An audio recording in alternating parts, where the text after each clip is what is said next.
亚萨。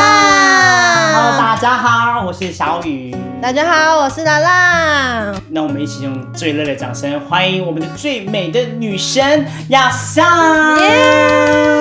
Lady, come here to be my baby。我受够了只是想你，这套选择题它很简单 money。大家好，我是亚萨。亚萨你好，那这位是家长吗？带家长来。不好意思，大家好，我是 BOP。今天亚萨呢，我们带了一个 POP 来。我老师，因为那时候刚上高中的时候，本来对音乐就只是兴趣，喜欢唱歌而已。后来真的开始自己写词写曲，是因为就是他教我，然后带我就是走音乐这条路这样。所以他是我音乐的老师。没有你也只是栋空房子，少了一个主人，我是他的未来老公。我寻寻觅觅找了一段时间，现在终于跟你初次见面。我想了你过明天和明天的明天，一直到永远。然后那时候刚好就有一个想法，说就是我想搞一个就是 remix 的东西，就是 remix 一个泡芙的歌，就是那种在想他怎么上去，来一个。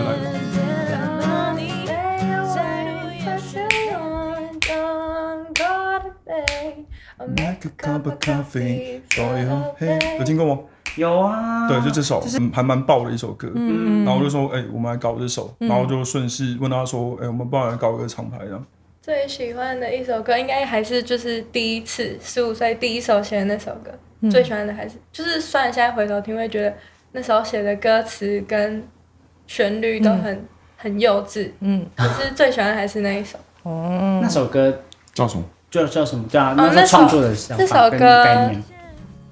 Spotify 跟 YouTube 上面都查得到。那首歌叫做 AM 2点的 Love Song。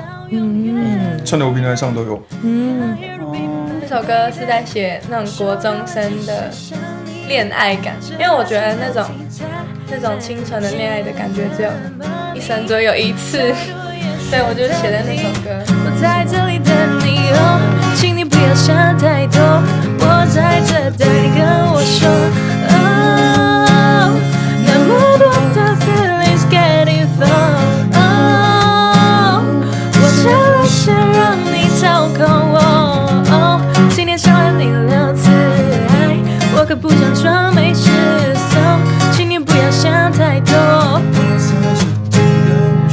跟你说声早安，我帮你做了早餐，哪怕你还没起床，我在你额头造了，望向窗外天空漂蓝，想和你去海边 ，Wanna be with you， 再说100遍。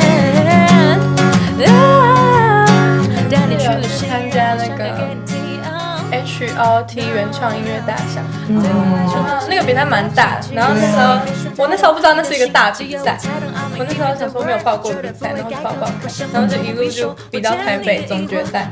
到总决赛那时候我就才知道他里外的人都很厉害，然后才开始有比较更定下心来，就是想好好往音乐这边。